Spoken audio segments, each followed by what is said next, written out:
Sound Horeg, Kota Blitar. Ngeyel gelar karnaval, polisi bubarkan dan tahan belasan truk Sound Horeg di Blitar.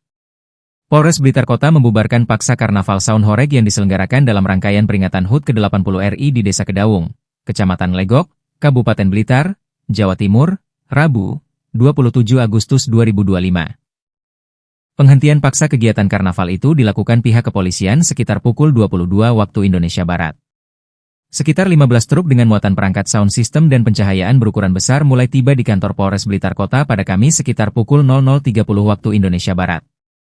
Kapolres Blitar Kota, AKBP Titus Yudo Uli, mengatakan bahwa pihaknya menindak tegas dengan menghentikan paksa karnaval Sound Horeg. Karena kegiatan itu melanggar ketentuan dalam surat edaran, C, yang ditandatangani bersama oleh Gubernur Jawa Timur, Kapolda Jawa Timur dan Pangdam V Brawijaya.